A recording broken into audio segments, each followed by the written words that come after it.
안녕하세요. 작은 죽음, 그리고 새로 태어남. 제 채널은 힘들고 괴로운 어느 누군가에게 따뜻한 삶이 되도록 응원을 하고 있습니다. 구독, 좋아요로 함께 응원해 주시면 대단히 감사하겠습니다. 작은 죽음, 그리고 새로 태어남. 두렵고 꺼리고 비켜가고 싶은 것은 무엇일까요? 당연히 그 1순위는 죽음일 겁니다. 그럼에도 종교, 사상을 떠나서 인류 역사에서 죽음을 비켜간 사람은 단 한 사람도 없습니다. 하지만 이것은 우리 인간이 지금 현재 이 순간순간들을 더욱 알차고 보람있게 살고자 하는 계기를 제공해 주기도 했습니다. 특히 죽음 이후의 세계는 알 수 없습니다. 어느 어느 분들이 다양하게 설명하고 안내하지만 그렇게 말을 하고 설명할 뿐이지 실제는 알 수 없는 것이죠. 그렇기에 죽음 이후의 세계가 실제로 있을 수 있는 가능성, 확률도 배제할 수 없는 것이죠. 그러므로 우리 삶에 있어서 당장 이 시간의 삶에 보람있게 의미 있게 행복하게 살고자 하는 노력과 병행해서 혹시나 있을 수 있는, 가능할 수 있는 죽음 이후의 세계에 대해서도 대비하는 마음, 그런 걸 위해서라도 늘 삶에 있어서 악행은 멀리하고 악업은 짓지 않으려 하고 선행하고 선업을 쌓으려고 하는 노력도 우리 인간은 함께 해 나가고 있다고 저는 봅니다. 얼마 전에 저의 지인이 분노스럽고 흥분을 가라앉히지 못하면서 상의를 해왔어요. 요지는 직장 내 상사가 자꾸 자신을 약간 반말투로 함부로 대하는 경향, 약간 모욕적인 수준으로 자신을 자꾸 대하고 해서 본인이 너무 스트레스를 받고 어느 때는 분노, 화가 치밀어서 잠을 못 이루고 그러기도 한다고 호소를 해온 적이 있습니다. 그래서 먼저 깊이 공감하는 마음을 건네면서 제가 할 수 있는 최대한의 이야기를 건네드렸습니다. 첫 번째는 인류 역사에서 훌륭하다, 정말 존경스럽다고 하는 그 성인들도 자세히 그 인생을 살펴보면 비난과 비판을 받았다는 사실. 많은 사례들이 있습니다만은 간단한 한 사례만을 건네드리자면 석가모니 부처께 어느 한 바라문이 와서는 여러 대중 앞에 모욕을 줄 작정으로 심한 비난과 욕을 하는 겁니다. 그때 부처께서는 화를 내지 않으면서 어느 누군가가 선물을 건네주었는데 그것을 받지 아니하면 그 선물은 누구 것이 되는가? 라고 물었습니다. 그러니 당연히 선물을 받지 않으니 주려던 사람의 것이다. 이러는 거죠. 그래서 그대가 욕과 비난을 주었으나 나는 받지 않았다. 그러니 그것은 그대의 것일 뿐이다. 그때 바라문은 깊이 부끄러워하며 부처께 귀의했다. 이런 내용입니다.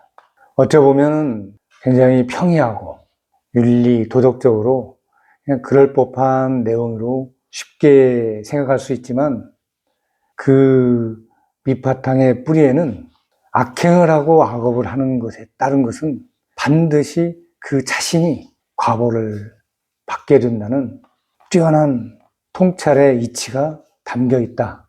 저는 그렇게 생각합니다.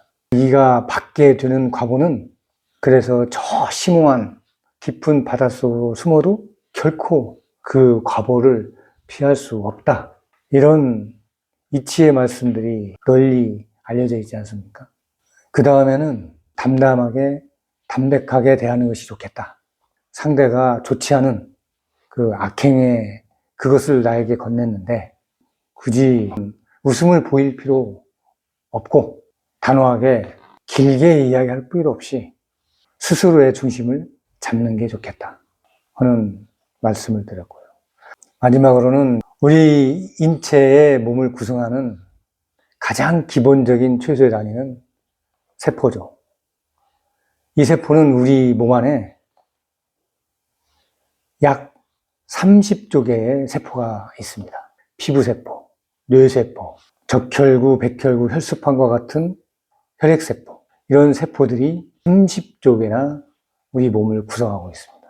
그런데 놀랍게도 우리 육체는 매일매일 이것의 약 0.1%에 해당하는 3천억 개나 되는 세포가 그날 죽습니다. 그리고는 그 숫자만큼의 또 다른 세포가 만들어져서 태어나 활동을 합니다. 오늘의 나는 어제의 나와 다른 오늘의 나로 살아간다. 이렇게 많이들 알려져서 이야기가 되기도 합니다. 거대한 죽음이 아니라 매일매일의 나의 몸에 약 3천억 개 되는 세포들이 일어나는 작은 죽음들 속에 나의 분노스럽고 괴로운, 힘들고 그런 것들을 모아서 그 세포들로 흘려보내면 어떨까, 그런 생각을 전달해 드렸습니다. 쉽지 않은 일들입니다. 마음을 다스리고 성찰하고 자각해서 내 삶을 항상 평화롭고 평안하고 그렇게 살 수 있는다는 것은 넉넉한 것이 아니기 때문에 부단히 최선을 다해야겠죠. 결국은 꼭 내가 원하지 않는 일들이 일어났다고 해서 그것이 꼭 나쁜 것만은 아니었습니다. 뒤돌아 살펴봐서 그것을 분석해보면 삶의 흐름은 흘러가는 오묘한 부분이 있습니다. 저도 아주 이전에 제 스스로가 그렇게 원하지 않고 힘겨웠던 일들이 있었지만 그 당시에는 정말 힘겹고 괴로웠지만 지나고 나 보니까 그때의 그 상황, 그때 그 일이 저한테는 큰 전화위복이 됐어요.